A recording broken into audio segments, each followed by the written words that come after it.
lakukan seperti biasanya.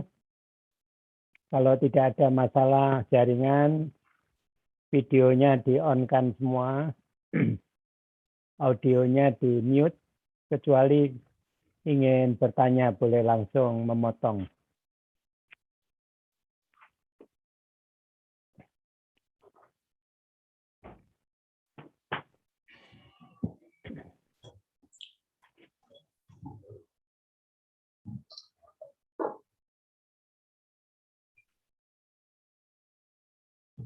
Dokter, mohon izin boleh tanya dulu, Dok?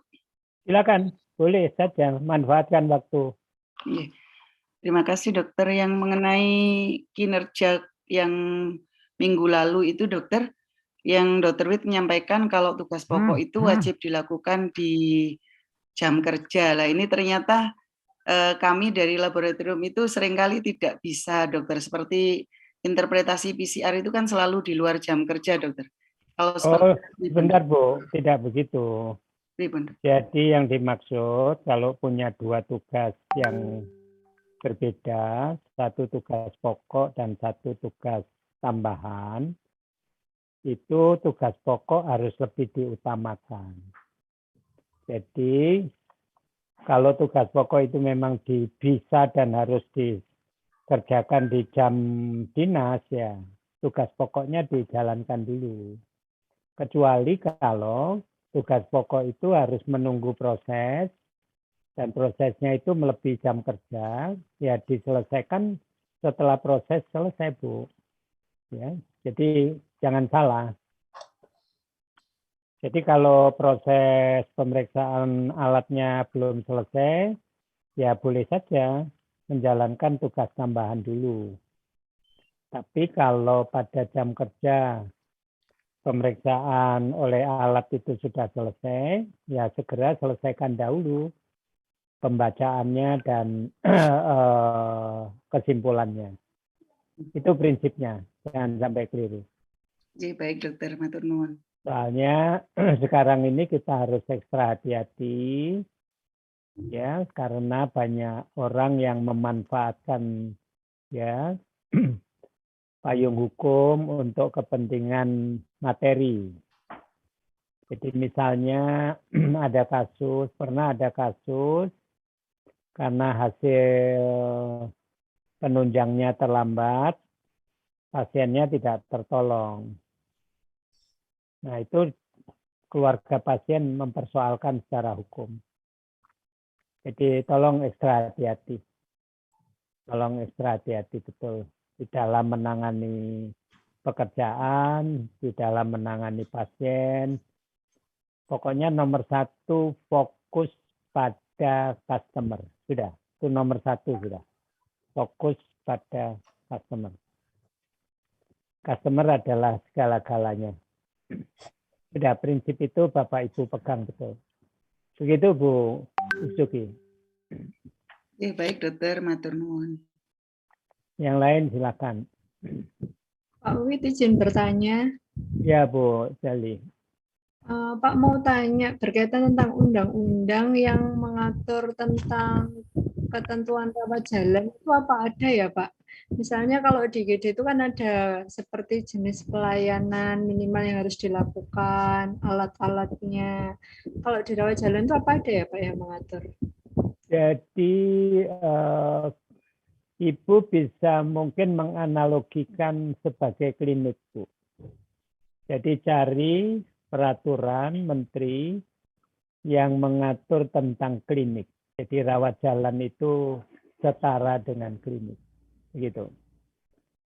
Kemudian yang kedua juga membaca Permenkes yang lama.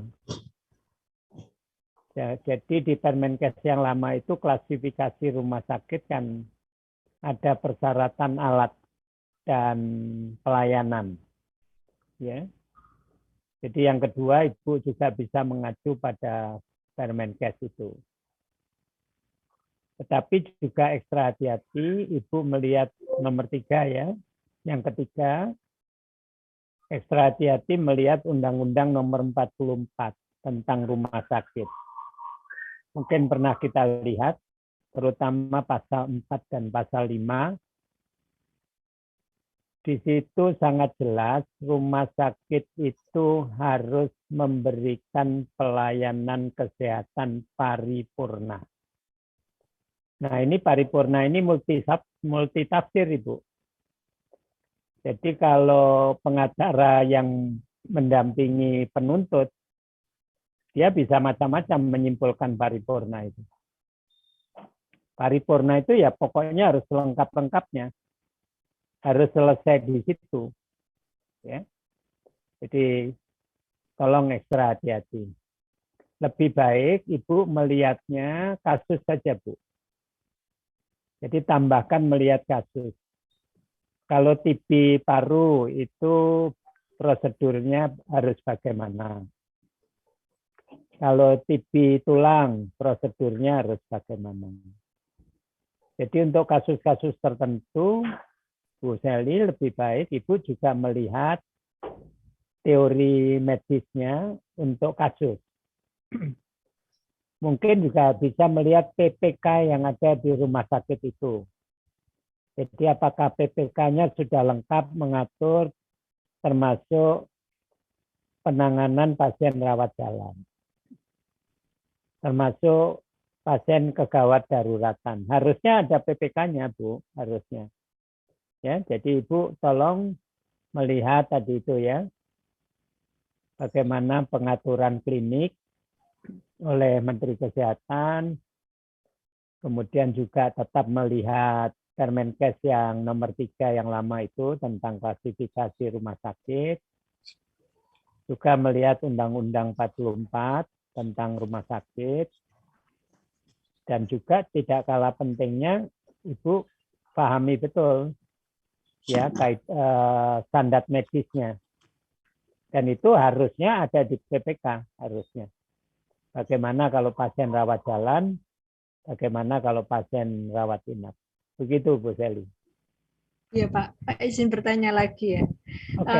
Di PMK 3 itu kan memang mengatur tentang klasifikasi rumah sakit ya Pak Wid.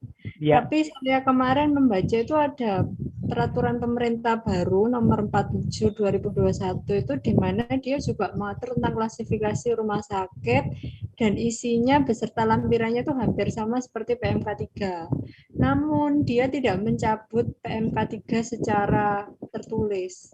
Berarti yang dipakai acuan yang mana ya Pak? Ya, kalau hukum yang dipakai acuan tetap yang baru. Prinsipnya harus seperti itu. Tapi secara praktis lebih baik ikuti PMK 3. Karena kalau di PMK yang baru, klasifikasi rumah sakit itu hanya ditentukan oleh jumlah tempat tidur. Tidak ditentukan oleh SDM, tidak ditentukan oleh banyaknya jenis pelayanan, tidak ditentukan oleh peralatan yang harus dimiliki. Hanya jumlah tempat tidur, itu yang aneh. Ya, ya sudah, untuk klasifikasi rumah sakit manfaatkan persyaratannya hanya jumlah tempat tidur, tetapi untuk pelayanan supaya aman secara hukum, ikuti yang lama. Ikuti yang lama. Termasuk untuk brandnya rumah sakit, untuk citranya rumah sakit. Begitu. Ya misalnya rumah sakit kelas C tidak punya alat radiologi, ya orang nggak mau datang. Ya meskipun di Permenkes yang baru nggak ada persyaratan harus punya alat radiologi. Ya. Itu, jadi tolong jangan bingung. Ya, lengkapi sepanjang mampu, meskipun kelas C, lengkapi sudah. Kita bersaing sesama rumah sakit. Ya, meskipun saudara satu teman, ingat saling bersaing sesama rumah sakit. Pertemanan harus, tetapi bisnis tetap harus harus unggul dari yang lain. Jadi jangan ikuti Permenkes yang baru, Bu. Ya. Itu. Dan Pak Wid, tapi lampirannya itu sama persis dengan di PMK, Pak. Cuma Ya, bedanya itu ya, tapi kan tidak diwajibkan, Bu. Hanya ditulis ini plus, plus, ini minus, ini plus minus, ini plus, kan hanya begitu. Tidak diwajibkan seperti PMK Permenkes yang nomor 3. Jelas-jelas kalau kelas C itu pelayanannya minimal apa, kelas B minimal apa, kan yang lama ada itu, Bu. Jadi nggak usah bingung. Itulah Indonesia kita, Bu. Jakarta aja bingung. Menangani pandemi aja bingung. Berhubungan dalam 1 bulan ada 100 peraturan yang keluar diganti-ganti terus. Ya, sudah, kita harus berpikir rasional, Bu. Harus berpikir rasional. Kita itu bisnis. Kalau perlu kelas B pun selengkapnya sudah. Itu prinsip bisnis. ya, Bagaimana kita menangkap konsumen? Itu yang selalu saya sampaikan. Semua rumah sakit kalau komunikasi dengan saya bilang kelas D pun kalau perlu lengkapi pelayanannya dan SDM-nya. Karena kita jualan kok. Dan kan tidak dilarang. Jadi kelas D punya dokter spesialis bedah orto, kan nggak ada larangan. Misalnya di daerah situ banyak kecelakaan, banyak patah tulang, kan begitu. Itu yang namanya bisnis. Paham ya? Jadi mohon maaf saya bukan ras, tapi ikutilah konsep bisnis keluarga Tionghoa. Jangan mengikuti konsep bisnisnya keluarga Jawa. Kalau orang Jawa, kalau mau bisnis itu melihat kantong. Tapi kalau keluarga Tionghoa, kalau bisnis itu melihat market. Apa yang paling banyak dicari oleh konsumen. Sudah, prinsip itu tolong dipegang kalau Bapak Ibu punya rumah sakit sendiri.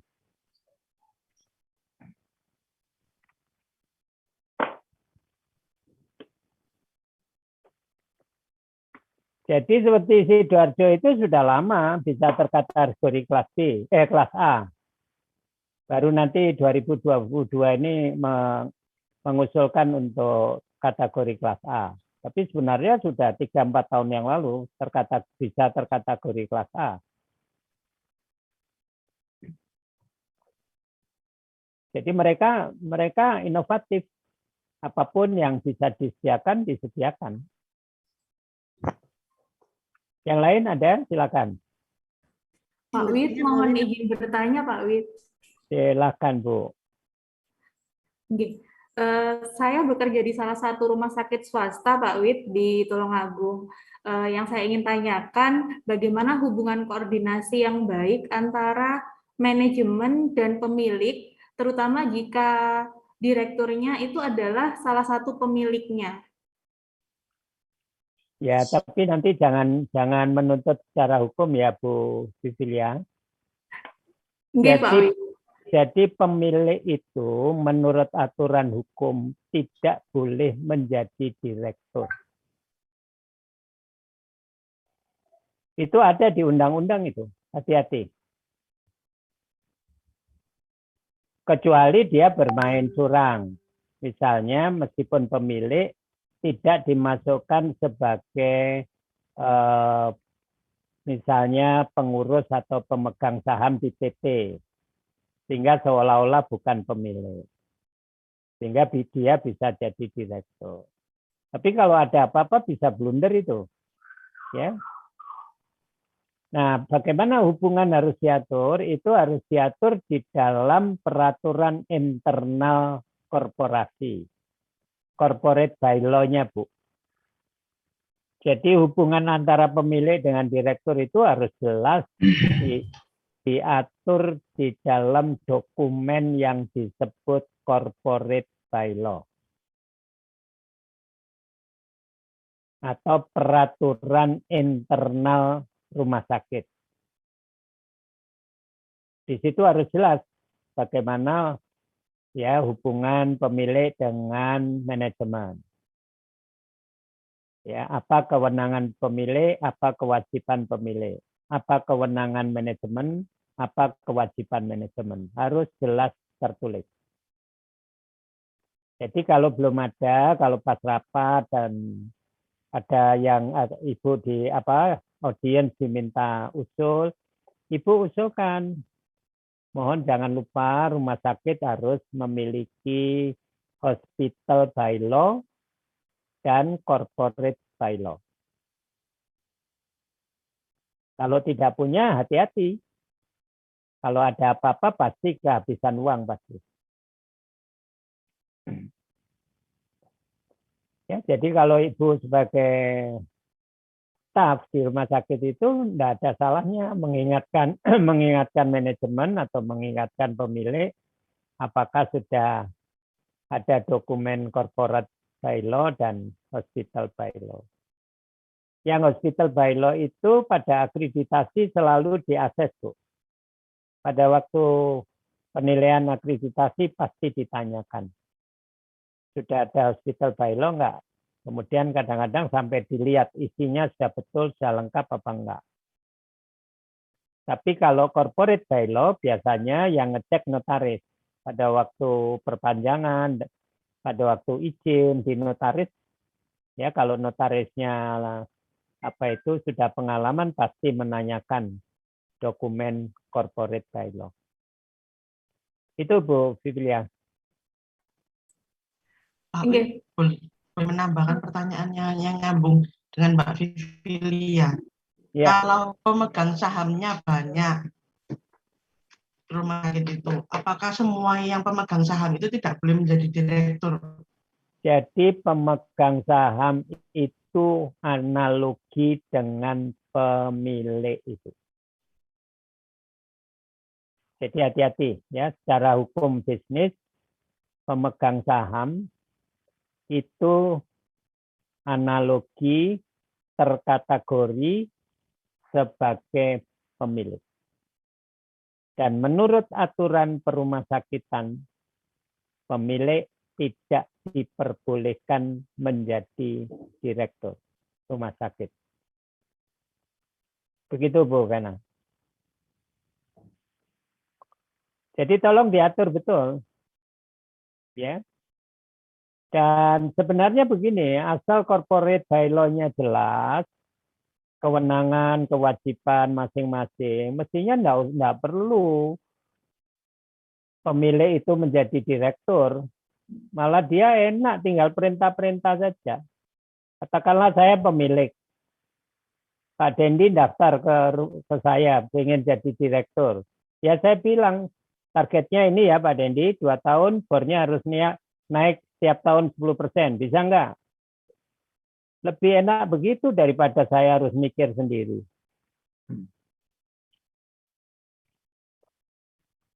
Jadi keliru kalau sampai ya pemilik itu berkeinginan menjadi direktur, itu malah salah kalau menurut saya. Ngapain capek-capek, pusing-pusing.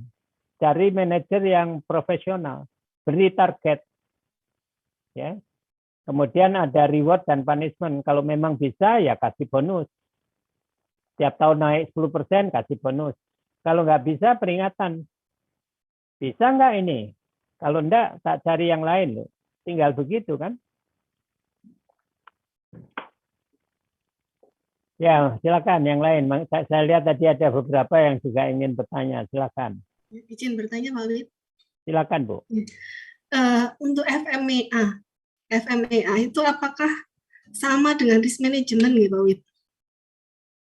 Hampir mirip, Bu. FMEA maksudnya. Iya, Pak Wid. Ya, jadi memang betul. FMEA itu hampir mirip dengan risk management. Betul. Ya. Lalu kenapa, Bu? Berikutnya. Apakah itu setiap POA itu harus selalu kita sertakan untuk FMEA-nya, Pak? Jadi begini, itu kan salah satu metode, ya, salah satu metode. Jadi yang Ibu pegang itu adalah skema yang perencanaan itu, Bu, yang harus Ibu pegang ini, ya. Jadi ini pilihan. Yang tertulis di sini itu pilihan itu. Memang kadang-kadang kombinasi, ya. Jadi bukan tidak ada kata-kata harus, tidak FMEA itu. Tapi memang dia cukup banyak yang menggunakan FMEA karena relatif lebih lengkap FMEA itu. Ya ini. Failure mode and effect analysis. Jadi karena satu-satunya metode yang memprediksi, memperkirakan keberhasilan maupun kegagalan. Jadi potential failure ini kan memprediksi kemungkinan kegagalannya dan dampak dari kegagalan itu. Dan juga satu-satunya metode yang mewajibkan pengguna untuk berpikir upaya atau program pencegahannya apa supaya tidak terjadi kegagalan itu. Itu maksudnya, Bu. Ya. Jadi satu-satunya metode yang secara agak rinci menganalisis risiko. Menganalisis risiko. Dengan mempertimbangkan severity. Ini severity ya sebetulnya, severity. Kemudian probabilitas kejadiannya, occurrence. Ini OCC mestinya ya. Kemudian kemudahan untuk mendeteksinya. Jadi bisa saja dikombinasi, misalnya FMEA dikombinasi dengan Hanlon. Atau dikombinasi dengan MCUA. Boleh. Jadi ini metode pilihan metode Ibu. Tidak ada satupun yang harus. Ya. Dan memang benar FMEA tadi ya itu kadang-kadang ada yang menulis dalam meskipun sedikit berbeda menulis dalam nama yang berbeda. Begitu Bu. Oke, terima kasih Pak Wid. Masih ada? Izin bertanya Pak Wid. Silakan. Terkait tugas dari rumah sakit yang pemulihan kesehatan, rehabilitasi medik, itu kalau kemudian kita kaitkan dengan produk layanan home care, untuk home care-nya ini apakah ada payung hukumnya, Pak Wid? Terima kasih. Untuk home care, seingat saya belum ada payung hukum yang rinci, Bu. Jadi home care itu ya sudah prinsipnya tetap mengikuti seperti memberi pelayanan di vaskes, ya. Jadi puskesmas melaksanakan home care ya harus standar seperti pelayanan di puskesmas. Rumah sakit memberi pelayanan home care ya standarnya harus sesuai dengan standar yang ada di rumah sakit. Itu prinsipnya, Bu. Jadi kalau rekam medis, rehab medis melakukan home care, standarnya di rumah sakit dilakukan oleh dokter rehab medik. Maka home care-nya juga harus dilakukan oleh dokter rehab medik, Bu. Kalau dilakukan oleh fisioterapis, ya home care-nya harus dilakukan oleh fisioterapi. Kecuali alat tertentu yang tidak bisa dimobilisasi. Itu saja Bu Resa. Oke, Pak Wid, terima kasih. Dan sekarang lagi banyak yang berinovasi untuk mengembangkan pelayanan home care. Itu sebagai diferensiasi produk. Jadi di dalam pemilihan strategi pada waktu menyusun strategi bisnis kan salah satu pilihan itu adalah product differentiation. Nah, product differentiation itu contohnya adalah pelayanan home care. Dengan mempertimbangkan nomor satu, masyarakat masih agak cemas untuk datang ke rumah sakit. Yang kedua, mengurangi kontak dengan kasus-kasus menular. Karena ingat, tolong ingat Bapak Ibu, COVID-19 ini masih cukup lama loh ya. Meskipun mungkin level pandeminya mulai berubah menjadi level endemis. Tapi masih cukup lama. Tolong itu dipahamkan kepada keluarga, kepada masyarakat sekitar. Ya. Ingat. Dan kalau menurut saya, dalam kurun ke depan ini, agak lebih sulit.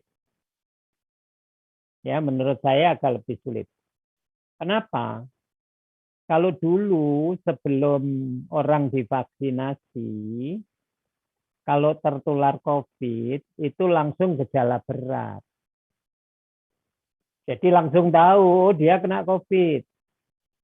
Nah sekarang setelah vaksinasi meluas, sesudah vaksinasi pun masih bisa tertular, meskipun probabilitasnya rendah. Ya, sesudah vaksinasi kedua kali pun masih bisa tertular. Meskipun probabilitasnya rendah. Dan yang saya katakan berat adalah mereka nggak ada gejala. Mereka nggak ada gejala. Kemana-mana nggak ada orang tahu bahwa dia membawa virus COVID. Kalau tidak di screening secara ketat. Jadi kalau punya orang tua, Bapak Ibu punya orang tua yang sudah sepuh, tolong dijaga betul. Terutama kalau tidak diperbolehkan vaksinasi karena ada komorbid dan sebagainya, tolong dijaga betul. Karena kemungkinan di sekitarnya ada orang yang sebetulnya positif tapi tidak terlihat.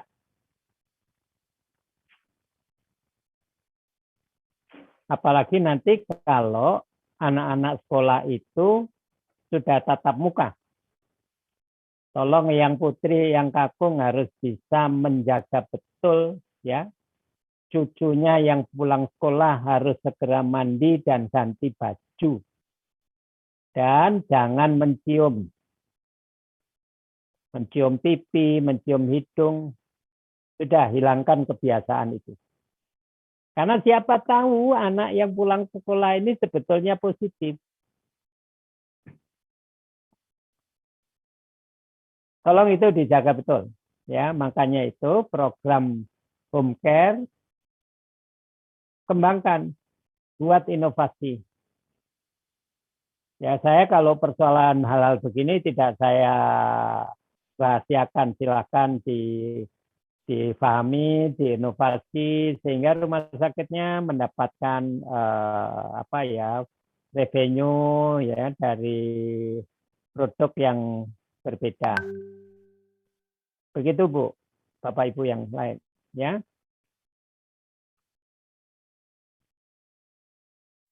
Ya seperti di tempatnya Bu Isuki itu di Rumah Sakit Waluya Jati Kabupaten Probolinggo.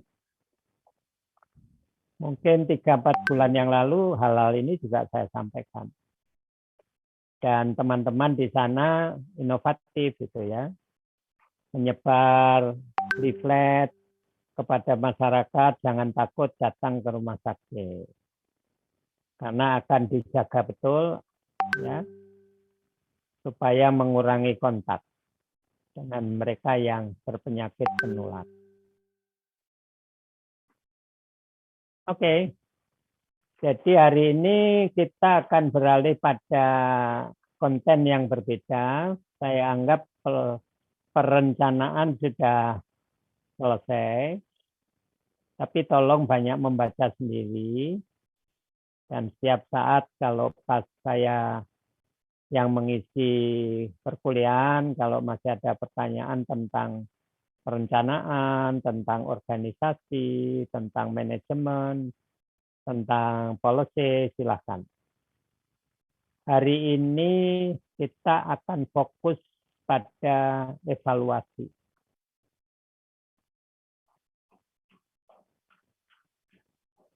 Jadi hari ini kita fokus pada program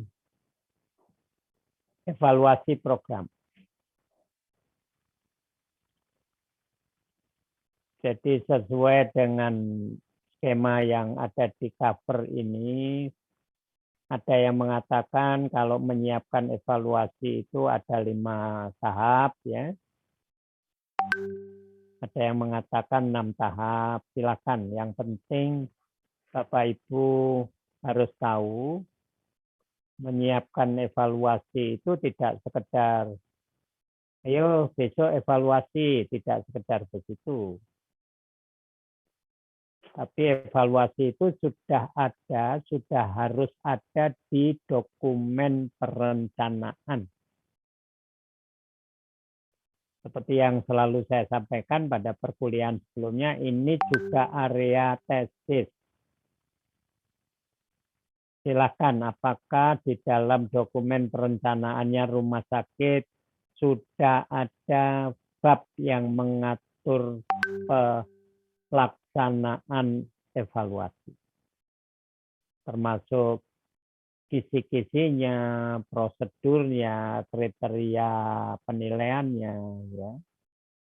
Tolong dilihat betul. Ya, untuk evaluasi saja, kalau kita betul-betul mengacu ke referensi ilmiah, itu paling tidak ada 10 area yang harus kita pahami. Ya. Nah, ini juga area tesis. Apakah bagian Redbank, apakah Pak Direktur, Bu Direktur paham bahwa untuk melakukan evaluasi yang bagus, yang lengkap, itu beliau paham ada 10 area yang perlu dikuasai. Mulai dari pengertiannya, kemudian perannya, roles ya, peran, kemudian pendekatannya, pilihan pendekatannya, kemudian jenis evaluasi, ada berapa jenis, ada yang menyebut bahasa Indonesianya jenis, ada yang menyebut tipe, ya. Jadi ada evaluasi terhadap proses, ya, itu pun ada pilihan. Evaluasi terhadap proses saja ada pilihan, ada tipe. Evaluasi terhadap hasil juga ada tipe. Nah, kemudian kita harus paham ya kategori evaluasi secara garis besar bagaimana.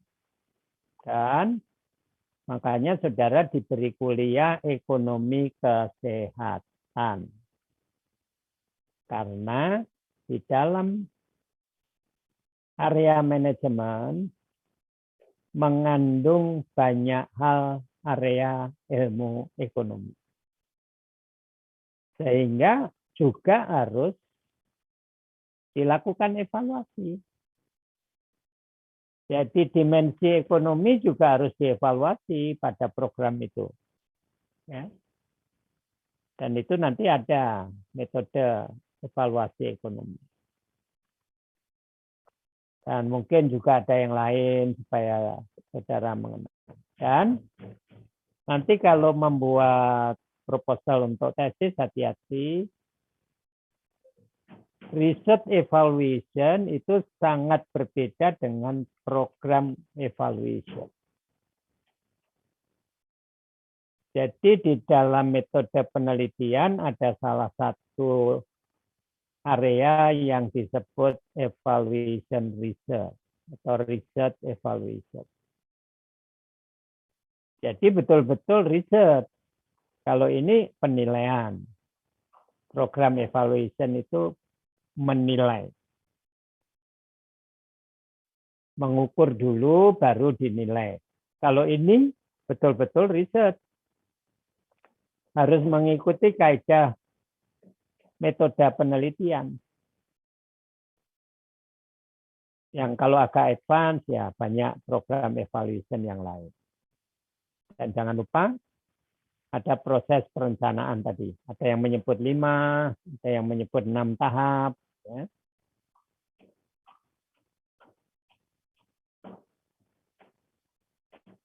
Nah, seperti pesan saya selalu kalau mempelajari sesuatu, jangan lupa mempelajari pengertian,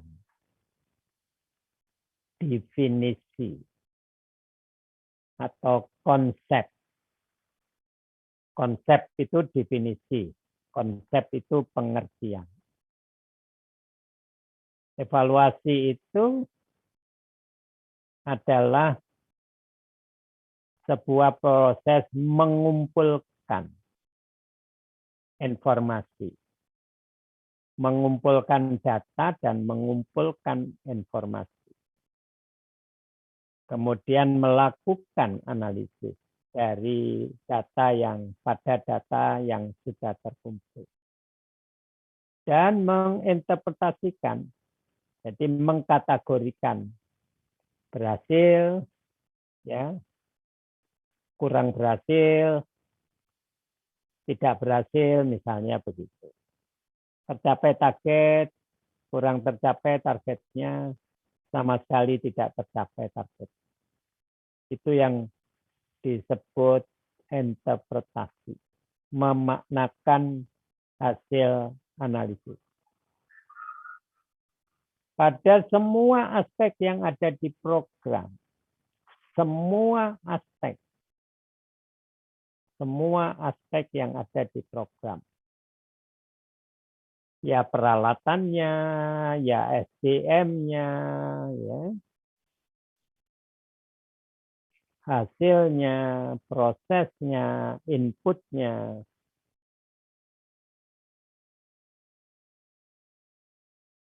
Nah, terutama semua referensi 3 ini tidak pernah ditinggalkan. Jadi kita harus menganalisis efektivitas dan menginterpretasikan, mengkategorikan tingkat efektivitasnya. Kita harus menganalisis efisiensi dan memaknakan tingkat efisiensinya. Dan jangan lupa, any other outcome. Semua outcome harus dikumpulkan data dan informasinya, dianalisis, dan diinterpretasi. Itu yang disebut evaluasi.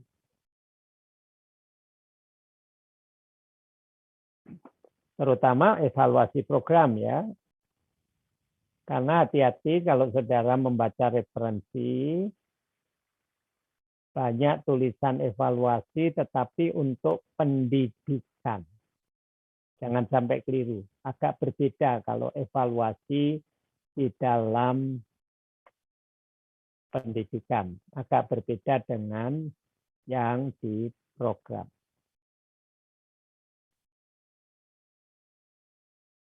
Jadi kalau di pendidikan, boleh dikata ini nggak ada ini efisiensi. Nah, yang terbanyak kalau pendidikan outcome. Berapa yang lulus? Berapa yang nilainya di atas 3, misalnya begitu. Jadi hati-hati ya, kalau mencari referensi agak berbeda. Nah, kegunaannya apa? Evaluasi itu. Jadi dia menggabungkan, dia membuat benang merah keterkaitan antara input, proses, dan output. Dan juga keterkaitan dengan visi misi. Jangan lupa itu. Jadi visi misi itu di sini. Visi misi itu di sini. Nah, supaya visi misi itu berhasil, maka dibuat perencanaan program kan. Nah, di dalam perencanaan program harus ada perencanaan evaluasi. Harus ada perencanaan evaluasi. Perencanaannya, penerapannya, dan evaluasinya. Sama seperti program. Ini siklus. Ya, ini siklus berputar terus. Dan mengacu pada visi misi program ya, jangan lupa itu.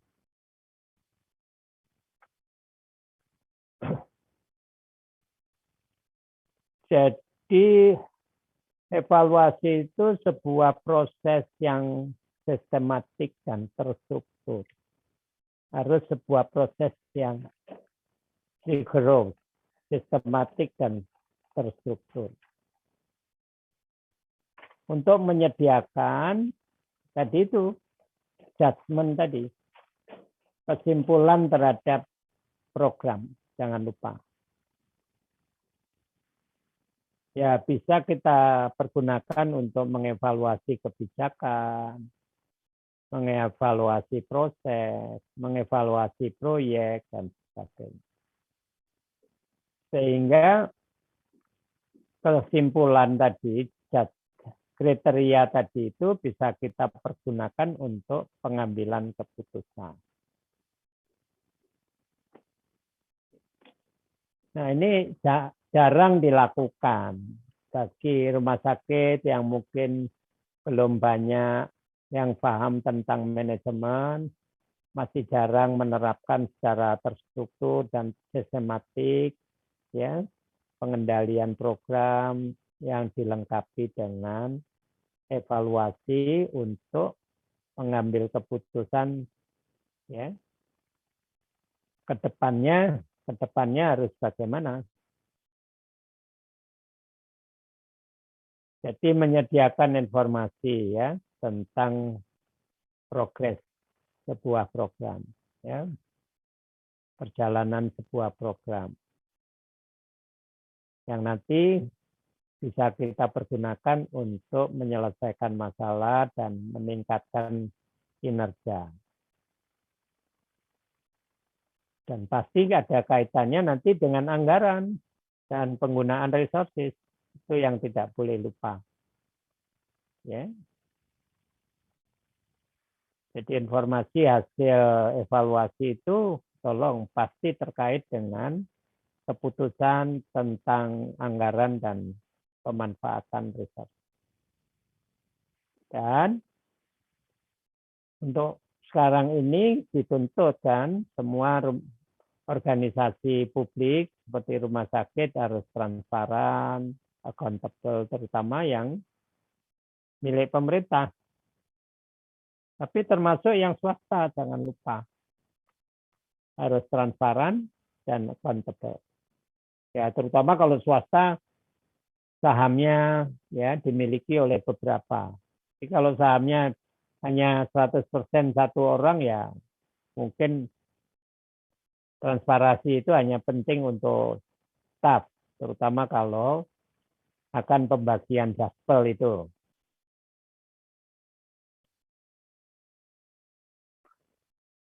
Ya, akhirnya untuk menggambarkan tingkat keberhasilan program. Jadi hasil evaluasi itu sangat bermanfaat untuk bisa memberikan ya informasi tingkat keberhasilan program. Sebelum saya lanjutkan dengan tipe ya, silakan kalau ada pertanyaan tentang pengertian, tentang peran, ya, evaluasi.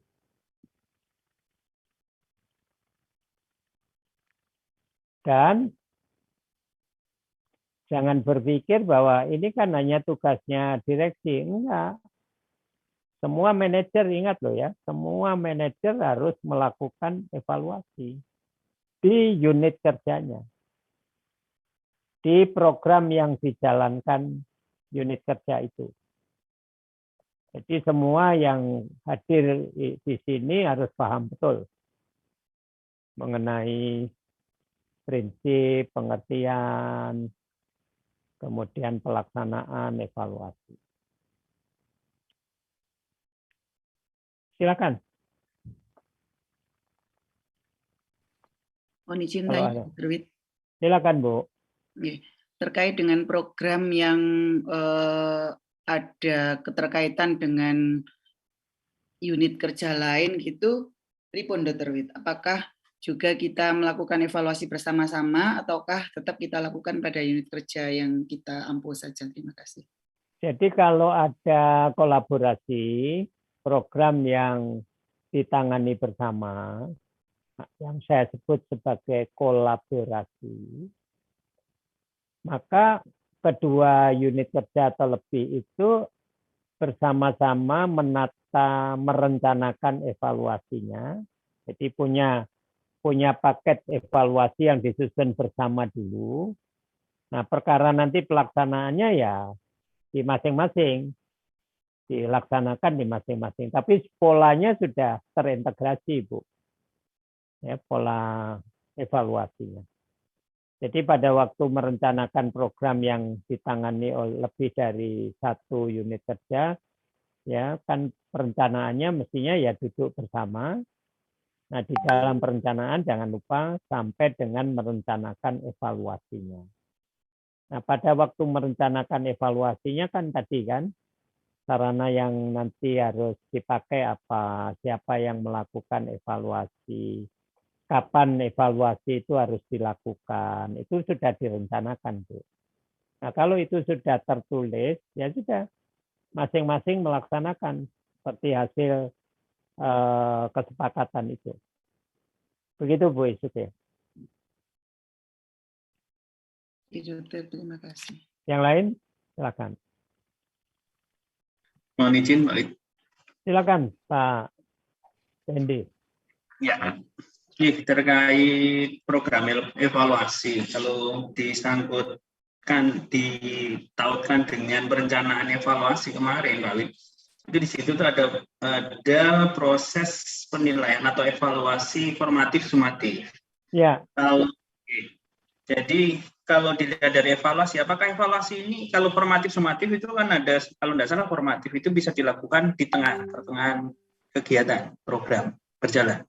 Ya. Nah, untuk evaluasi sendiri berarti ini itu tidak harus dilakukan di akhir kegiatan berarti dia ada satu tahap kadang-kadang kita nilai di tengah jalan seperti itu. Betul. Jadi kalau evaluasi sumatif, makna sederhananya adalah evaluasi hasil. Itu evaluasi sumatif. Jadi dilaksanakan pada saat sudah ada hasil, meskipun program itu belum selesai. Jangan keliru loh ya. Bukan setelah program selesai, enggak. Begitu mulai ada hasil, sebetulnya saat itu sudah boleh dan sebaiknya sudah ada evaluasi sumatif. Sedangkan evaluasi formatif itu evaluasi proses. Nah, lebih ekstrim lagi daripada pertanyaan Pak Dendi tadi. Kalau hari ini akan dimulai program itu, hari ini jam 8 pagi petugas mempersiapkan sesuatu untuk memulai program itu dan hari pertama, sebenarnya itu sudah bisa dilakukan evaluasi formatif. Karena evaluasi formatif itu evaluasi terhadap input, terhadap proses, begitu Bapak. Termasuk proses feedback, jangan lupa. Bukan hanya proses pada waktu melaksanakan program, tapi proses feedback ada enggak? Proses umpan balik dilakukan enggak? Pada waktu proses menyiapkan input, menyiapkan resources, itu saja bisa dievaluasi, Pak. Ya, jangan lupa. Jadi kalau sumatif itu hasil. Begitu ada hasil yang sudah ada, sudah dikeluarkan, maka saat itu bisa dilakukan evaluasi sumatif. Evaluasi formatif adalah evaluasi proses. Begitu hari pertama ada proses menyiapkan sarana prasarana, bisa dievaluasi formatif. Begitu Pak Dendi. Berarti untuk evaluasi sumatif itu tidak harus di akhir kegiatan atau akhir. Makanya hati-hati dengan evaluasi pendidikan. Kalau evaluasi pendidikan, ya, evaluasi sumatif itu pada akhir semester. Tapi kalau program enggak, ya begitu ada hasil harus segera dievaluasi. Jadi misalnya pelayanan rawat jalan sudah 1 minggu berjalan, ya segera evaluasi. Segera evaluasi. Puas enggak pasiennya? Ada keluhan enggak? Waktu tunggunya bagaimana? Kan begitu Pak. Itu tugasnya pimpinan unit kerja, jangan lupa. Jangan sampai terlambat menunggu 1 tahun baru tahu waktu tunggunya lama, ya. Setelah 1 tahun baru tahu bahwa banyak yang tidak puas. Terus akhirnya bedanya gimana gitu Pak Wid ya? Kalau itu nanti perbedaannya kalau dua-duanya formatif sama sumatif itu sama-sama dilakukan di pertengahan itu. Ya, jadi tadi kalau sumatif itu lebih konsentrasinya ke hasil. Jadi pertanyaannya bagaimana kualitas hasil? Berapa jumlah hasil? Itu pertanyaan evaluasi sumatif. Ya. Sedangkan kalau pertanyaan evaluasi formatif, bagaimana mereka melakukan? Kok sampai waktu tunggunya lama? Bagaimana mereka berkomunikasi dengan pasien? Kok sampai banyak yang komplain? Berbeda, Pak. Ya, cuman intinya hasil kalau untuk tingkat manajemen mungkin tidak harus menunggu sampai selesai ininya mungkin ya Pak Widi. Betul. Nah itu dicatat pakai spidol merah yang tebal Pak. Karena belum banyak manajer yang tahu bahwa itu pekerjaan rutin yang harus dilakukan. Nah, nanti Pak Dendi introspeksi apakah saya sudah menjalankan itu gitu. Terus nanti pengakuan dosa Pak, nanti pengakuan dosa. Gitu, ya. Nggak apa-apa. Lebih baik begitu daripada terlambat Pak Dendi. Yang lain, silakan.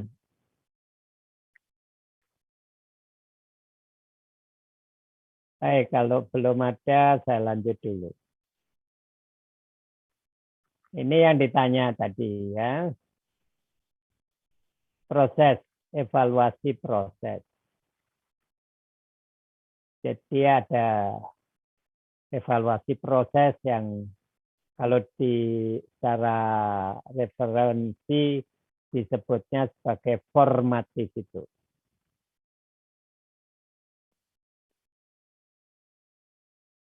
Jadi yang kita evaluasi ya proses implementasinya.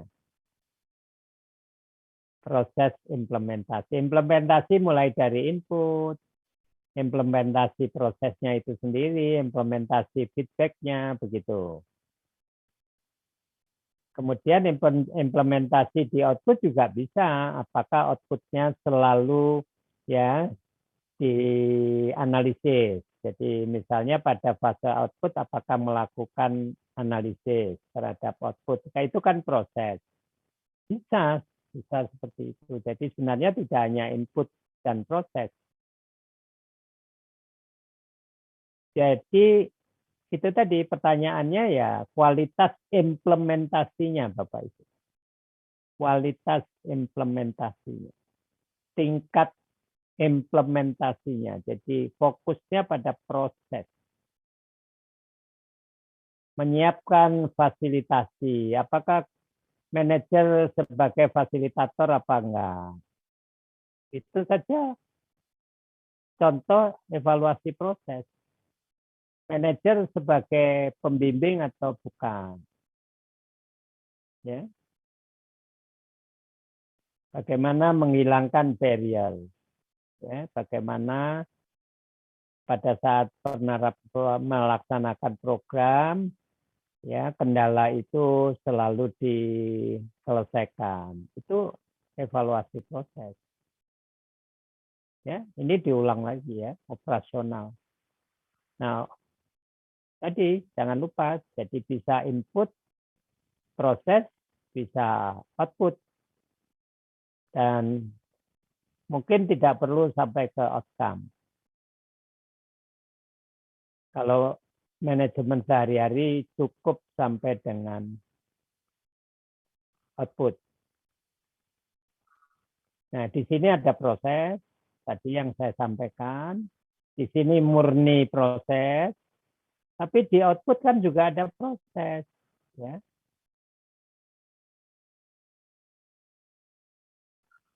Tadi itu menganalisis kualitas output, apakah dilakukan apa enggak. Ya. Kontak dengan customer.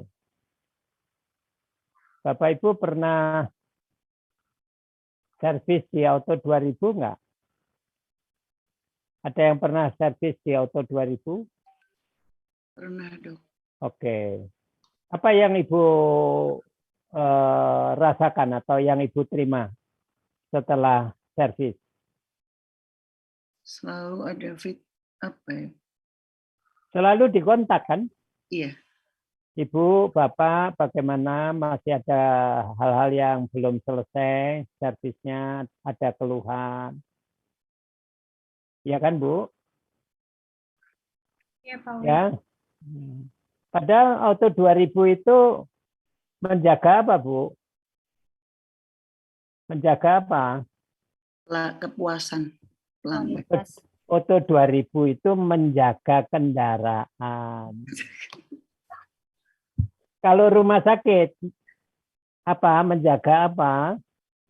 Kesehatan. Rumah sakit itu menjaga nyawa. Lah kok menjaga nyawa nggak pernah kontak konsumennya itu lho piye? Wong yang menjaga kendaraan aja begitu selesai 1 minggu mesti ditelepon. Bagaimana Pak Wid? Kendaraannya tidak ada masalah. Lu habis ke rumah sakit ya sak karep-karepmu, gatelen ya ben. Buat prosedur kontak. supaya mereka loyal ke rumah sakit.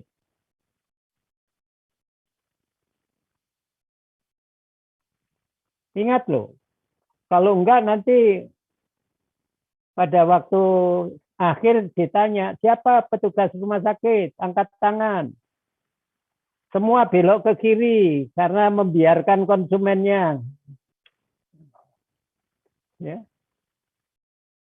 Siapa petugas auto 2000 angkat tangan, belok ke kanan karena memperhatikan konsumennya.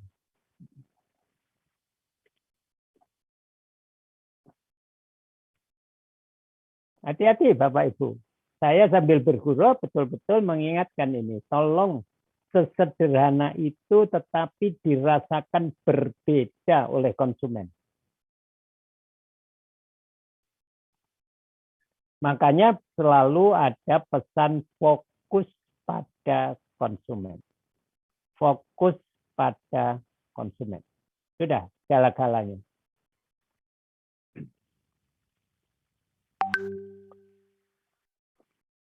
Oke, saya lanjutkan dulu. Ya, itu pesan penting. Kemudian ini tadi saya selalu memberikan contoh dalam bentuk pertanyaan. Jadi kalau evaluasi proses itu di dalam alam pikir kita ajukan pertanyaan ini, ya, seberapa baik program itu diimplementasikan, ya, seberapa baik program itu diimplementasikan. Dan apakah sudah sesuai dengan yang direncanakan. Itu prinsip pertanyaan supaya kita tidak bingung apa yang dimaksud dengan evaluasi proses. Ya, termasuk ini tadi, target population, ya, aktivitas, ya, finansial kita tanya gitu, apakah perencanaan budgetnya sudah benar apa enggak? Penerapan anggarannya sudah betul apa tidak? Ya, itu semua evaluasi proses.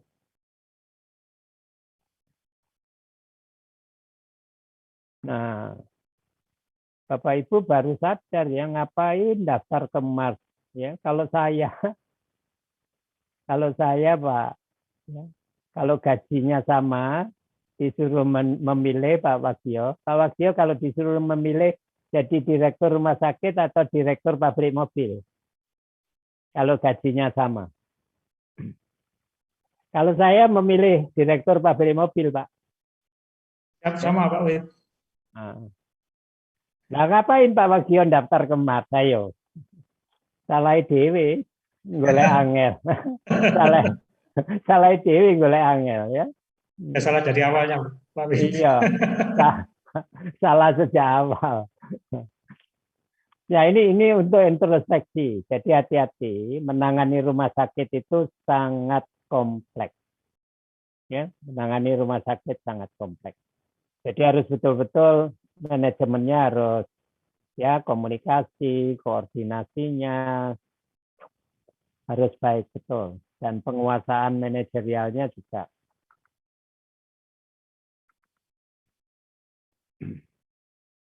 Jadi proses itu fokus di dalam kualitas, tetapi juga fokus pada penerapannya.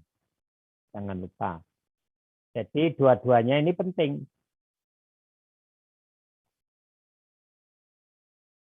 Jadi juga fokus untuk melihat ada apakah penerapannya ada gap dengan yang direncanakan apa tidak.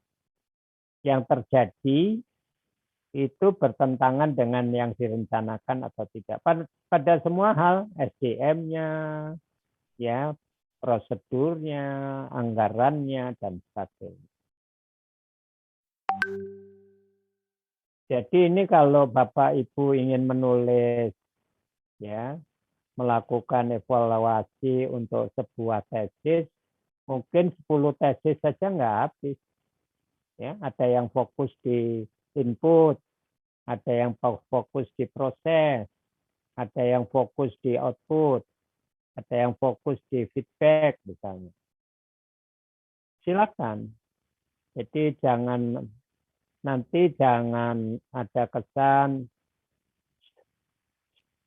sukar mencari area penelitian. Kalau manajemen itu areanya luas sekali. Asal Bapak Ibu paham betul. Nah, kalau outcome bagaimana kalau sumatif? Ya, ini analoginya sumatif. Kalau yang tadi formatif. Lebih sederhana. Jadi kalau outcome evaluation lebih sederhana, yaitu fokus pada result. Fokus pada result.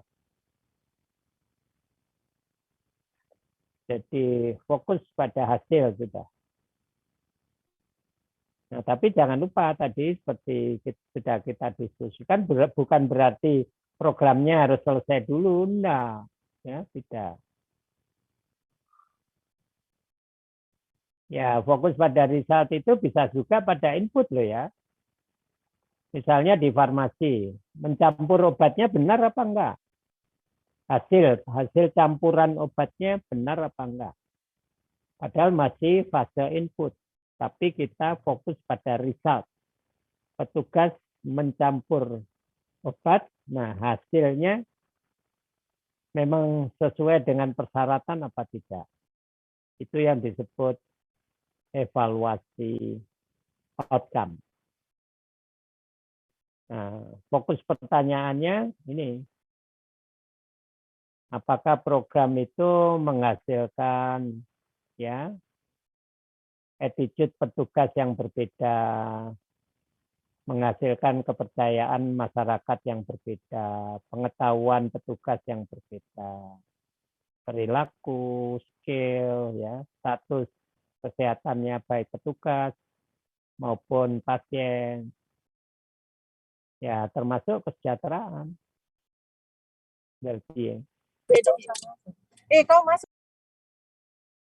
Jadi dua ini garis besar yang membedakan evaluasi program yang bisa kita sebut sebagai formatif, kemudian evaluasi hasil yang bisa kita sebut sebagai sumatif.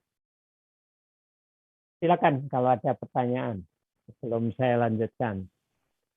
Izin bertanya Pak Wid. Silakan Bu. Terkait lingkup atau sasaran evaluasi yang kayak tingkat efektivitas, efisiensi, sama produktivitas rumah sakit itu bisa dibaca di mana nih Pak Wid? Diketahui dari mana? Nah, saya agak meloncat ya, terpaksa. Sudah saya siapkan Bu jawaban pertanyaan untuk Bu Endang ini. Tapi terpaksa harus agak meloncat. Oh, ngapunten kalau nanti enggak apa-apa Pak Wid. Nggak apa-apa, wis kadung, nggak boleh. Ya.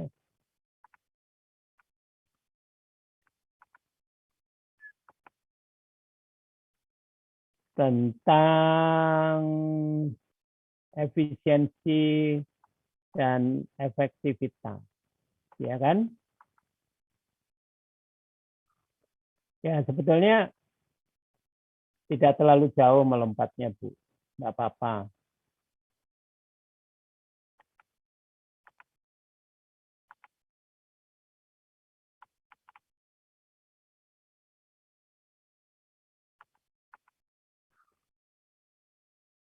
Jadi itu salah satu tipe evaluasi ekonomi, Bu. Produktivitas, efisiensi, ya, itu salah satu tipe evaluasi ekonomi, ya, termasuk yang utama, ya main type.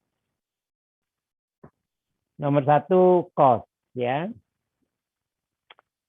Apakah biaya yang saya keluarkan ini memberikan manfaat yang besar? Itu datanya pada cost dan pada hasil. Baik biaya yang langsung direct cost maupun biaya tidak langsung. Indirect expenses, indirect cost. Yang terkait dengan program loh ya, yang terkait dengan program. Nah, analisisnya cost benefit analysis, CBA, atau cost effectiveness analysis. Ya. Ini berbeda ini, nanti kita bahas perbedaannya. Tapi ini dua alat bantu untuk menganalisis, mengevaluasi aspek ekonomi sebuah program atau kegiatan. Nah, secara khusus effectiveness. Effectiveness itu mengukur apakah hasilnya sesuai dengan yang direncanakan. Ya. Ini extent to which a program achieve its objective. Jadi apakah hasil program itu memang sesuai dengan yang direncanakan, baik volume maupun kualitas. Baik volume maupun kualitas. Itu efektivitas, effectiveness sebuah program. Jadi yang kita ukur cost, biaya. Ini tadi yang diukur awal, Ibu harus punya data anggaran program itu, baik biaya langsung maupun biaya tidak langsung. Lalu Ibu punya volume hasil dari program itu, volume sesuai enggak dengan yang direncanakan. Termasuk kualitas, sesuai enggak dengan yang direncanakan. Kan bisa dilihat dari SPM misalnya. Waktu tunggu yang direncanakan berapa? Tercapai enggak? Nah itu ukuran efektivitas. Tapi harus dikaitkan dengan cost-nya ya. Kalau efisiensi, keterkaitan antar biaya dengan successful outcome-nya. Jadi ini lebih ke jumlahnya. Jadi kalau ini sebetulnya saling terkait dua ini. Kalau efisiensi itu jumlah, tidak terlalu berpikir ke kualitas. Ya kalau rawat jalan jumlah kunjungan dibandingkan dengan cost. Itu efisiensi. Kalau efektivitas, jumlah kunjungan dibandingkan dengan targetnya pada waktu direncanakan dan kualitasnya, ya, kepuasan pasiennya, ya, dan juga dilihat dari anggaran yang dipergunakan. Ini bedanya. Jadi datanya ada, harus ada Bu. Datanya di unit kerja harus ada. Untuk bisa menggambarkan ini kan gampang. Data cost, Ibu pasti punya. Target program pasti punya. Target kualitas kemungkinan besar pasti punya. Target volume ya pasti ada. Jadi nggak sulit mengukur efektivitas dan efisiensi. Jadi, kalau datanya siap ya tidak sampai sehari selesai Bu. Ya, mengukur efektivitas, efisiensi, dan produktivitas. Nah, produktivitas itu proporsi antara hasil dengan resources yang digunakan. Kalau rumah sakit itu antara pendapatan dengan jumlah karyawan, Bu. Itu menggambarkan produktivitas. Nah, ini termasuk tugas ya, semua. Coba semua nanti di ringkasan kuliahnya ya tambahkan tabel standar produktivitas untuk rumah sakit kelas A itu berapa? Pendapatan per jumlah karyawannya. Tidak termasuk yang karyawan outsourcing ya. Jadi kalau parkir itu outsourcing, kemudian cleaning service outsourcing, tidak ikut dihitung. Jadi betul-betul yang dimiliki oleh rumah sakit. Segera cari, karena itu penting. Jadi kalau Bapak Ibu kepala instalasi rawat jalan bisa mengontrol, staf saya berapa, pendapatan saya berapa, jadi produktivitas unit kerja yang saya pimpin bagaimana. Tinggal melihat pendapatan, bisa dalam 1 bulan, tapi sebaiknya dalam 1 tahun, dibagi dengan jumlah karyawan. Nah, untuk rumah sakit kelas A berapa, segera dicari. Rumah sakit kelas B berapa, rumah sakit kelas C berapa, rumah sakit kelas B berapa. Itu perbedaan antara efektivitas, efisiensi, dan produktivitas yang sangat sederhana formulanya, dan datanya seharusnya ada di unit kerja, sehingga setiap saat Bapak Ibu bisa menganalisis dan punya pattern, punya tren ya, punya grafik sebagai alat pengendali. Itu Bu, tipe utama evaluasi dari dimensi ekonomi yang banyak digunakan di bidang manajemen, termasuk di rumah sakit. Berarti kalau yang efektivitas dan efisiensi tadi bisa pakai program kerja dan RKA ya Pak Widi? Oh iya, bisa Bu. Bisa, sangat bisa. Makanya saya bilang datanya seharusnya ada, seharusnya. Kalau untuk tingkat produktivitas unit-unit yang bukan penghasil, pripun Pak? Produktivitas untuk unit-unit yang tidak berhasil, nah ini karena yang lain kok banyak yang diam. Sekarang Bapak Ibu yang diam saya tanya, ya apa carane menghitung produktivitas untuk unit yang tidak berpenghasil? IPSRS, saya kasih contoh, IPSRS yang tidak berpenghasil. Bagaimana cara menghitung produktivitas? Dan produktivitas yang ideal adalah rupiah diproporsikan terhadap jumlah karyawan.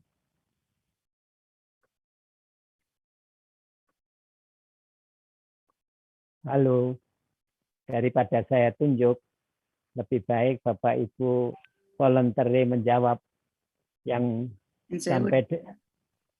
Oh, yang sudah tanya-tanya tadi jangan, yang belum tanya, yang menjawab yang 1 jam lebih belum pernah bertanya. Ayo, daripada saya tunjuk, siapa yang mau sukarela? Bu Devita, bagaimana menghitung itu?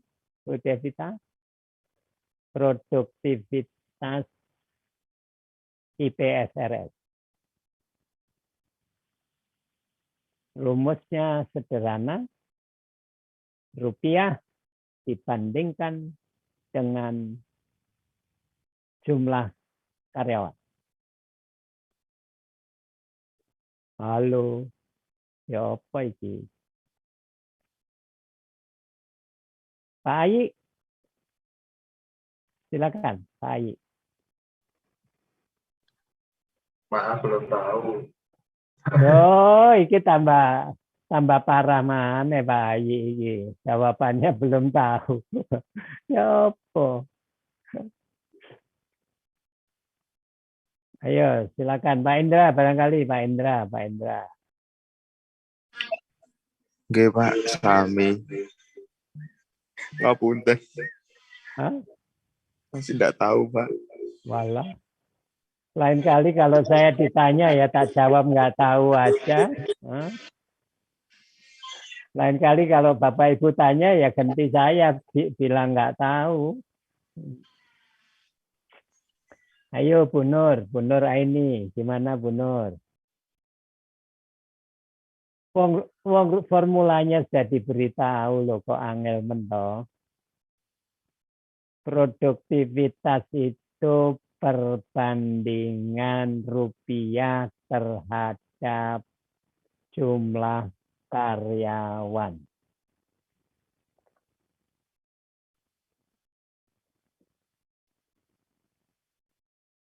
Ya sudah, tadi Bu Isuki mau menjawab, boleh Bu, silakan Bu.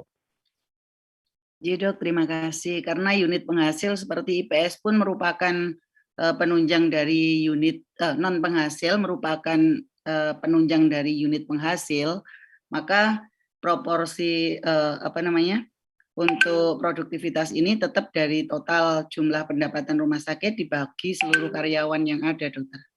Kalau untuk produktivitas rumah sakit memang betul. Jumlah pendapatan rumah sakit dibagi total semua karyawan baik yang pelayanan maupun tidak pelayanan. Tapi pertanyaannya adalah produktivitas IPS-RS. Hanya silakan Pak Dendi. Walaupun mungkin saya bukan background-nya rumah sakit ya, saya pengen mencoba saja. Sepertinya semua unit, kalau menurut saya itu semuanya itu bisa diuangkan. Jadi kalau itu kita menghitung produktivitas, misal kalau kita tidak ada unit. Gini Pak Dendi, supaya Pak Dendi jelas. IPRSS itu bagian pemeliharaan, Pak. Bagian pemeliharaan. Ya. Sudah langsung aja, bagaimana menghitung produktivitas bagian pemeliharaan.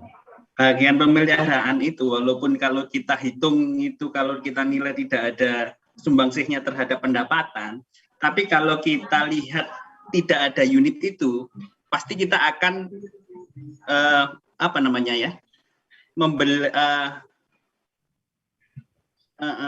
mengesupkan dengan uang sejumlah yang dipakai seperti itu Pak. Jadi nanti nilainya itu seberapa banyak sih pemeliharaan apabila kita menyewa pihak ketiga terkait pemeliharaan tersebut, seperti itu Pak Wid.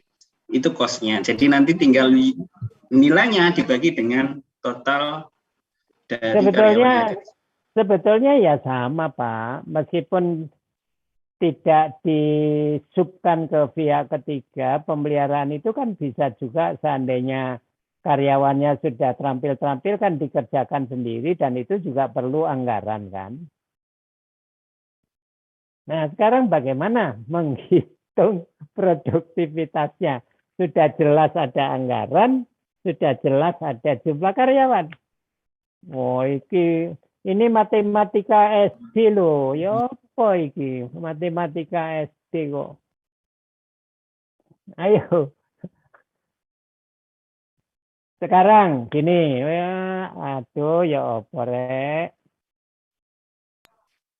Rumah sakit, ya silakan Bu. Ayo, siapa tadi? Bu Milano kita ya, silakan. Mungkin dari efektivitasnya itu dari ini ya. Bukan efektivitas Bu, produktivitas. Dari dia bekerjanya berapa jam? Ya, produktivitasnya dari berapa jam dia bekerja di rumah sakit? Enggak, wong. Formulanya yang dikerjakan. Formulanya jelas. Perbandingan antara rupiah dengan jumlah karyawan, nggak ada jumlah jam, Bu. Ditulis, ayo ditulis. Semua menulis, nanti dijawab di kertas, tunjukkan gini ya. Di rumah sakit A, biaya IPSRS biaya IPRSS.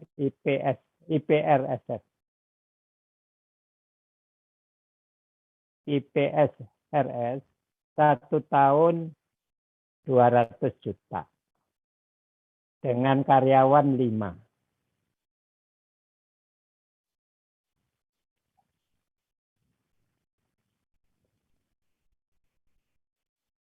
Rumah sakit B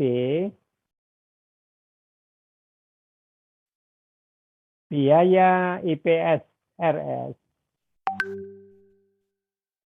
300 juta dengan 6 karyawan. Mana yang lebih produktif? Rumah sakit A atau rumah sakit B? A. Jangan dibocorkan dulu. Nanti kalau sudah saya hitung tunjukkan begini. Ya, nanti temannya yang belum paham tinggal niru A atau B gitu nanti. Paham ya? Rumah sakit A, anggaran IPSRS 200 juta per tahun. Karyawannya 5. Rumah sakit B,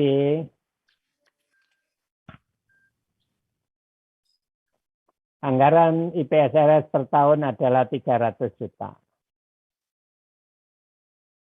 Karyawannya 6. Mana yang lebih produktif? Rumah sakit A atau rumah sakit B?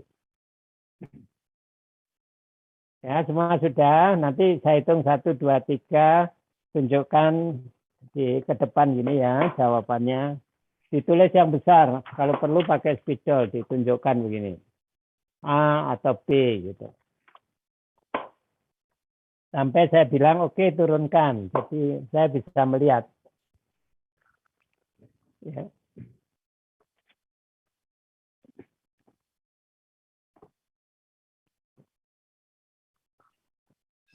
Kayaknya Pak Dendi itu bisa ada jawaban. Tidak boleh A per B loh ya. Kayaknya jawabannya Pak Dendi A per B.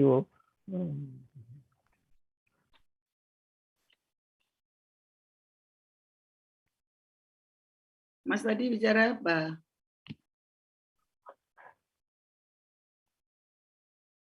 Oke ya, semua siap? Semua siap ya? Oke, saya hitung. Hitungan ketiga semua ditunjukkan ke depan begini. 1, 2, 3. Oke. Tahan dulu. Jangan diturunkan dulu, Bapak Ibu. Tahan dulu.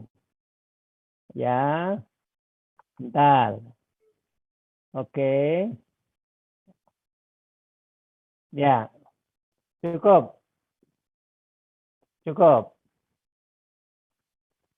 Jawabannya adalah apa, Bu Ririn? Jawabannya? A, Pak. Jawabannya adalah A. Ya kan? Sama dengan 2 dibagi 4. 2 dibagi 4 dengan 3 dibagi 5 besar mana, kecil mana, kan begitu. Makanya itu kan hitungan SD. Cuman jangan terbalik. Jadi makin kecil anggaran yang terserap, makin kecil anggaran yang diserap, yang dibutuhkan, untuk yang non pelayanan itu berarti makin produktif, asal pekerjaannya selesai. Karena di rumah sakit masih banyak keliru, seolah-olah IPSRS itu tugas utamanya apa? IPSRS.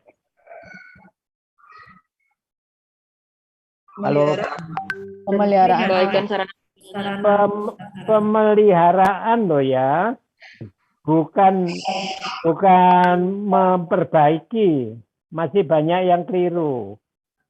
Ya, pemeliharaan, bukan perbaikan. Jadi kalau banyak yang rusak, itu IPRS-nya jelek. Kalau alat-alatnya banyak yang rusak, itu IPSR-nya kerjanya jelek. Jangan kebalik. Ya.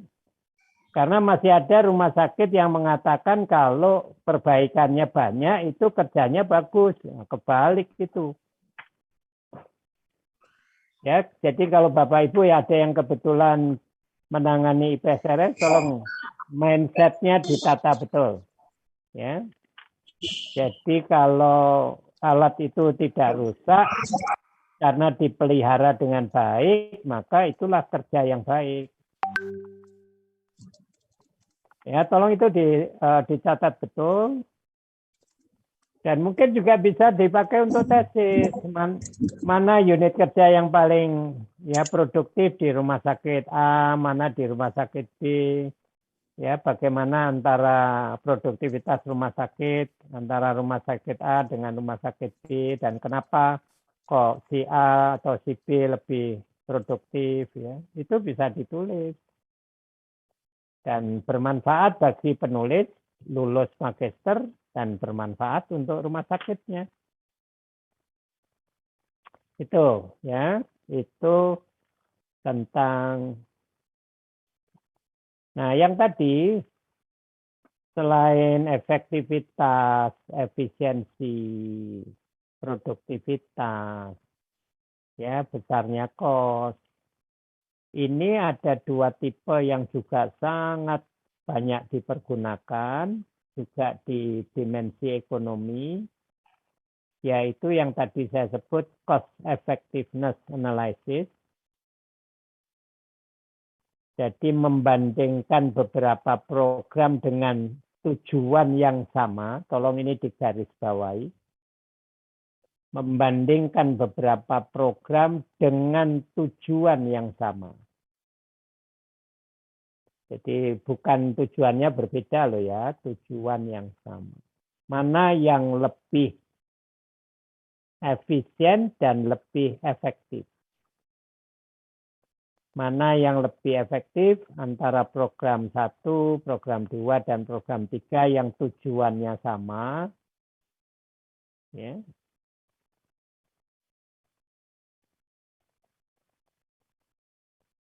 Dengan cost yang relatif sama. Dengan cost yang relatif sama. Tapi yang paling penting adalah dengan tujuan yang sama. Ini yang tidak boleh ditawar ini.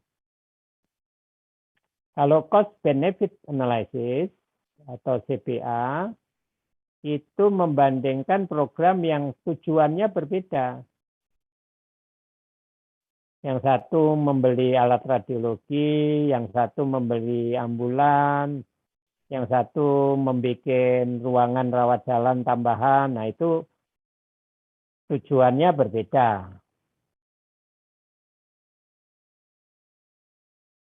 Kalau tujuannya berbeda, yang cocok adalah analisis cost benefit. Mana yang memberikan benefit lebih besar dibandingkan dengan cost-nya. Makanya nanti hasilnya rasio antara benefit dan cost. Kalau di sini rasio antara hasil dan cost. Bukan benefit, tapi hasil kuantitatif.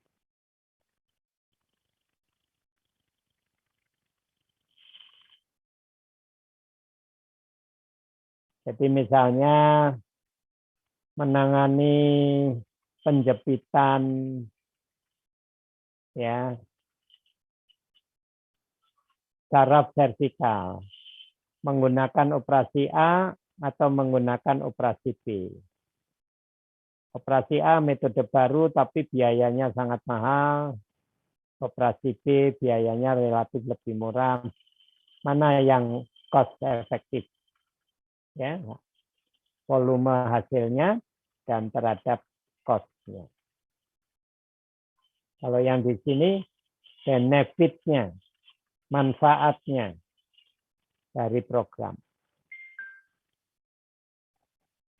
Ini penting dan ada beberapa tesis yang melakukan ya, kajian berdasarkan CEA maupun berdasarkan CBA.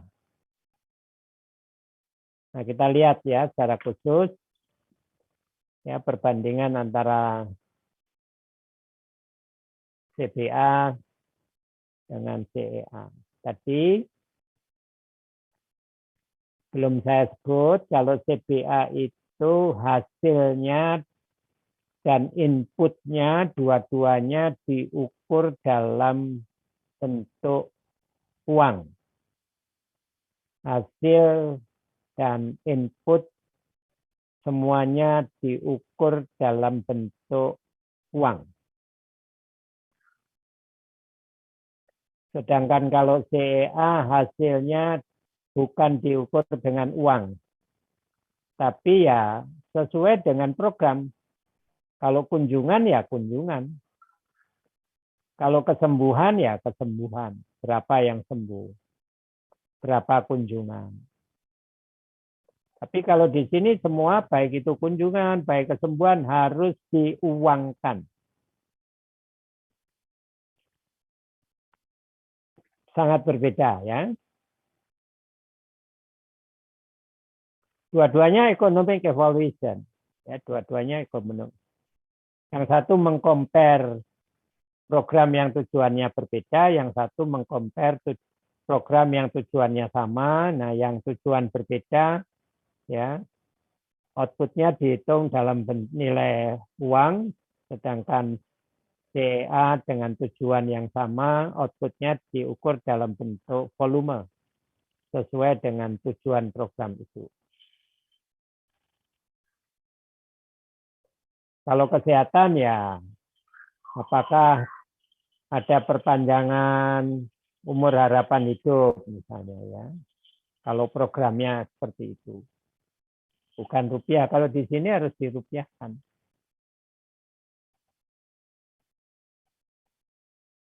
Jadi fokusnya kalau CBA itu baik input maupun outputnya dalam bentuk nilai uang. Kalau CEA bukan dalam bentuk nilai uang.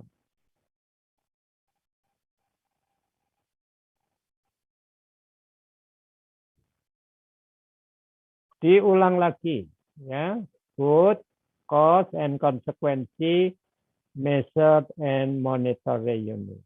Good, cost dan hasil. Ini diulang lagi, hasil diukur dalam bentuk unit yang ada di dalam program.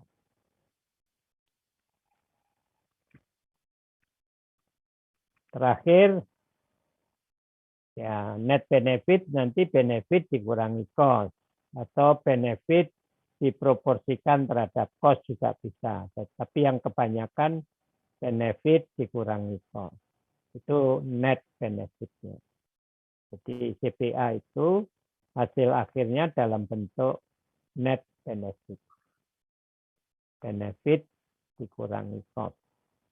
Kalau CEA ya antara cost diproporsikan dengan hasil ya, cost per hasil. Jadi satu unit hasil itu membutuhkan cost berapa di program A, di program B satu unit hasil membutuhkan cost berapa, itu di sini.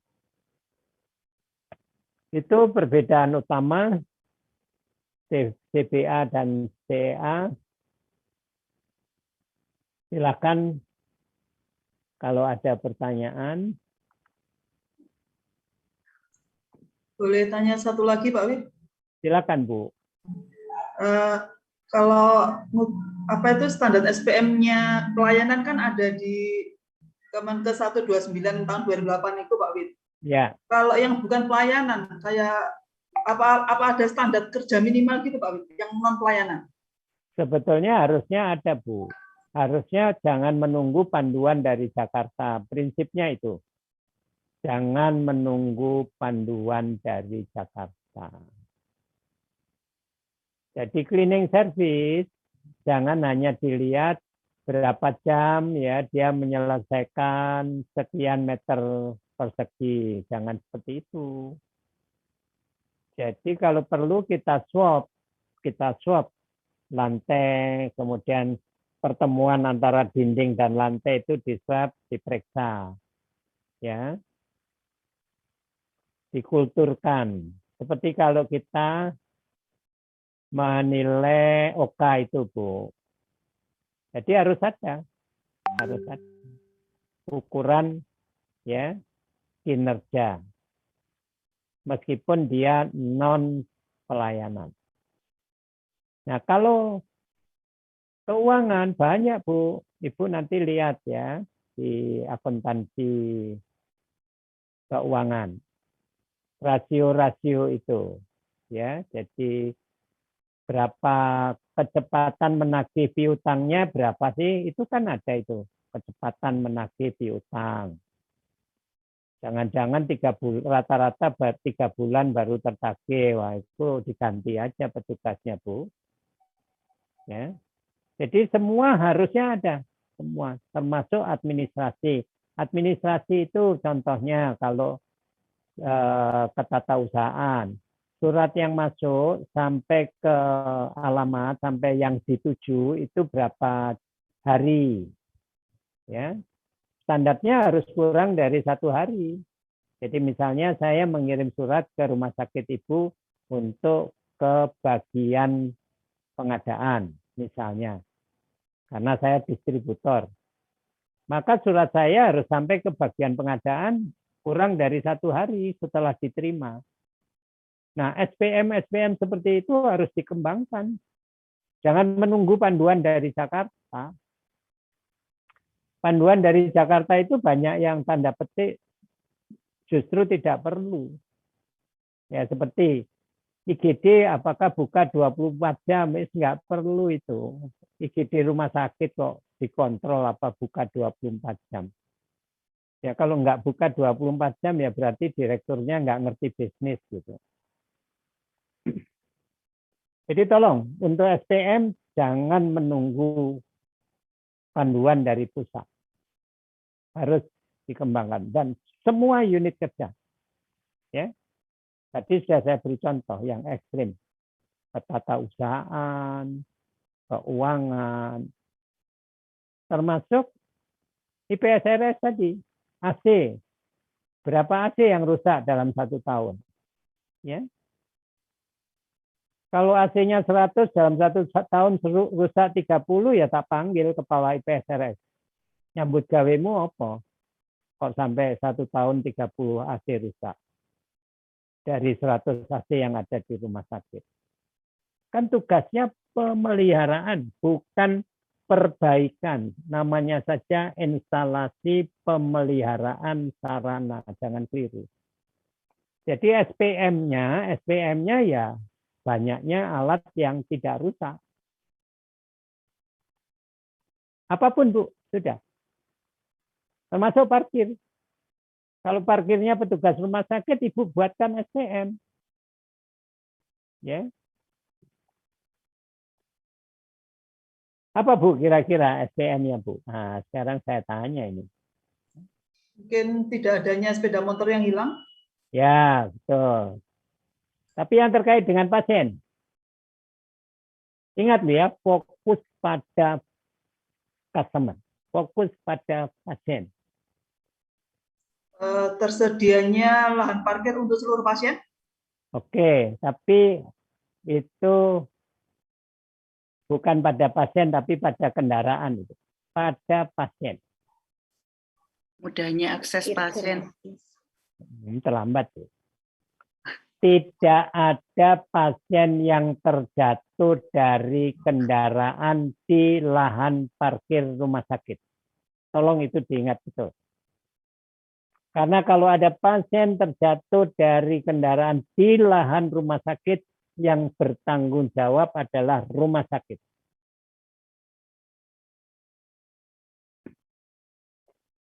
Jadi jangan menunggu dari Jakarta, Bu. Wes. Bikin sendiri yang lengkap, yang baik. Dan mudah-mudahan kalau Ibu bikin, saya dikabari, nanti saya beritakan kemana-mana biar jadi contoh. Ini loh contohan rumah sakit X ini, bikin SPM, ya, bikin SPM sendiri dan dikontrol dan hasilnya luar biasa, pengaruhnya terhadap kunjungan misalnya begitu. Tapi jangan berpikir, bangkulah enak Pak Wit, dipakai Pak Wit, enggak. Saya sudah, perut saya sudah penuh isi begitu-begituan, Bu.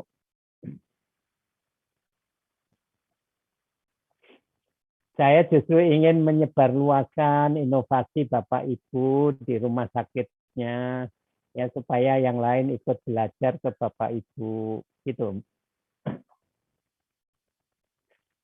Ada pertanyaan? Silakan. Pak Wit.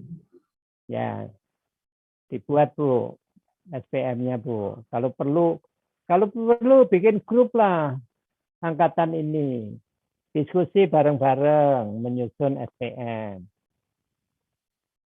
Tawarkan ke Kementerian Kesehatan, tapi jangan disebut dulu, tawarkan. Kita punya SPM yang lebih sensitif, kita punya SPM yang lebih baik, gitu. Mau nggak Kemkes?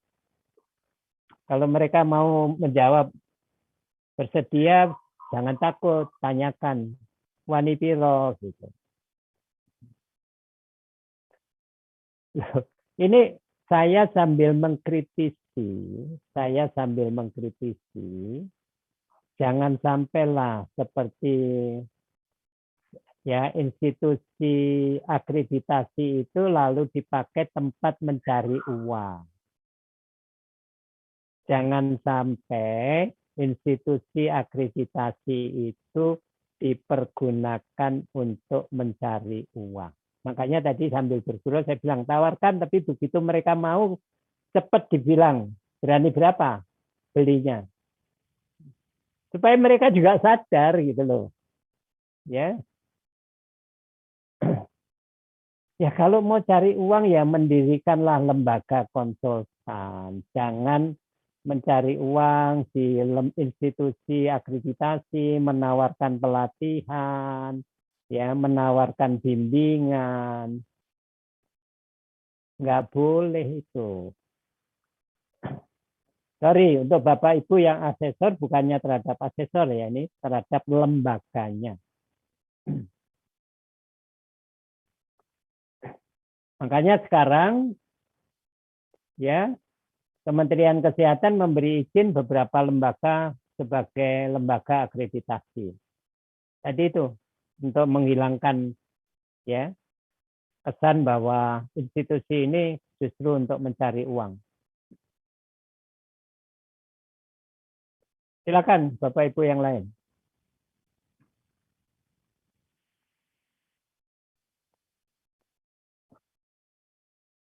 Masih ada beberapa menit.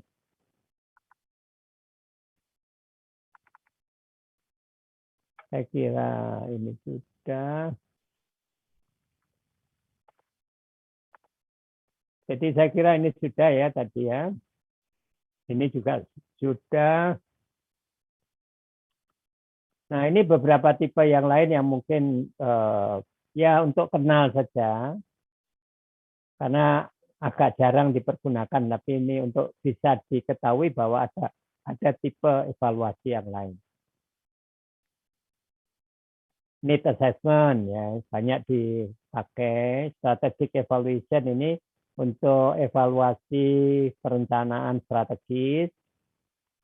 Performance measurement ini sebetulnya sama dengan tadi itu ya, program evaluation, hampir mirip. Ini juga program monitoring, hanya bedanya di sini monitoring. Sepertinya hari ini tidak bisa selesai bedanya evaluasi dan monitoring. Ya. Terus tadi sudah saya sampaikan ada evaluative research. Tolong. Dan ini beberapa referen, jangan bingung. Kadang-kadang ya tidak konsisten menggunakan nomenklaturnya. Tapi kalau CDA, CEA, efektivitas, efisiensi itu standar. Ya. Tidak ada perbedaan nomenklatur. Kalau ini Kadang-kadang disebutnya berbeda-beda.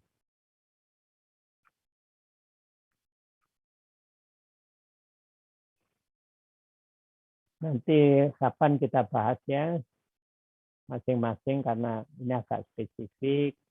Kita loncat dulu saja apa monitoring itu. Belum kita akhiri kuliah ini. Jadi monitoring itu mengikuti, to follow. Kata kuncinya mengikuti. Secara ongoing aktivitas. Jadi mengikuti betul aktivitas itu. Ya. Secara periodik ya. Ini overtime. Secara periodik. Jadi berbeda dengan evaluasi ini mengikuti, memantau ya secara periodik dan pada waktu ongoing aktivitas itu ongoing program.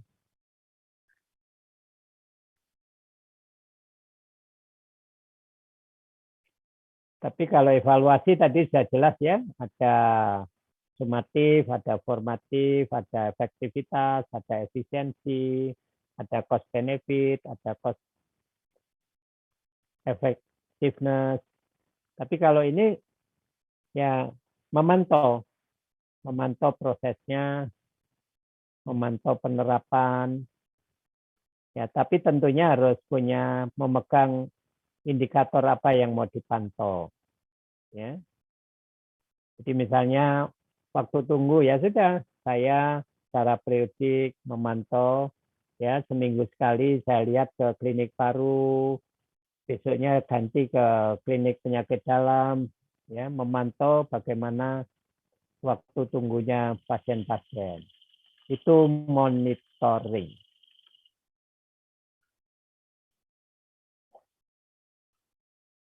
Nah, tujuannya apa monitoring itu? Untuk memantau, mendapatkan informasi atau justru untuk menyediakan informasi, ya, apakah program itu berjalan dengan baik apa tidak. Ya tadi itu contohnya waktu tunggu, saya melihat ya secara time series, secara periodik, ya terus menerus. Ada perubahan apa tidak ya dari waktu ke waktu. Jadi misalnya minggu pertama kok waktu tunggunya lama, saya beri umpan balik ke klinik baru, tolong diperbaiki. Nah, nanti bulan depan saya datang lagi, apakah sudah ada perubahan apa belum. Itu monitoring.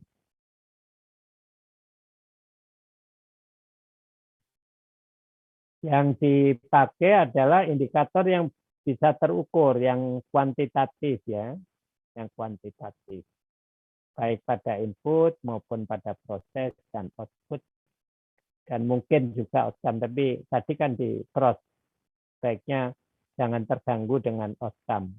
Cukup input, proses, dan output. Rutin, tadi itu ya, rutin, berkala, sangat berbeda dengan evaluasi.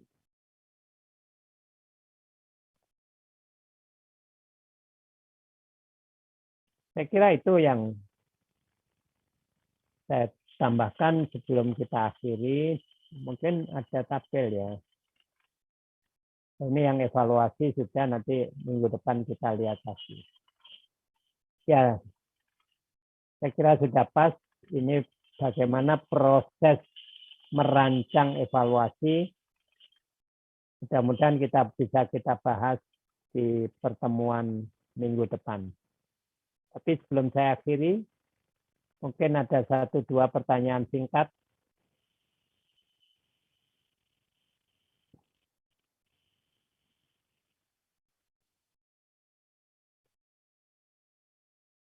Ada pertanyaan? Tidak ada?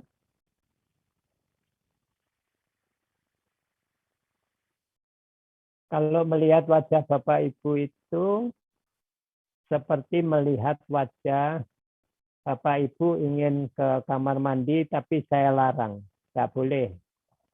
Jadi wajahnya antara ingin mengatakan sesuatu tapi kok nggak berani gitu ya. Tapi Tertekan ya, Dok.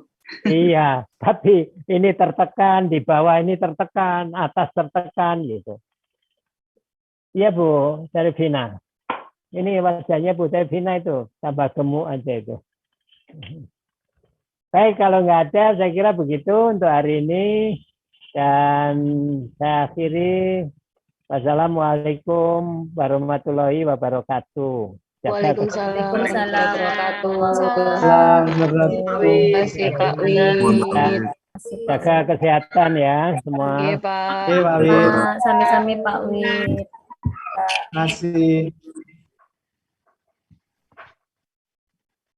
Rek, senyum, Rek. Jangan tertekan. Serah air yang jeding, Rek. Bisa ditekan ya, Bu.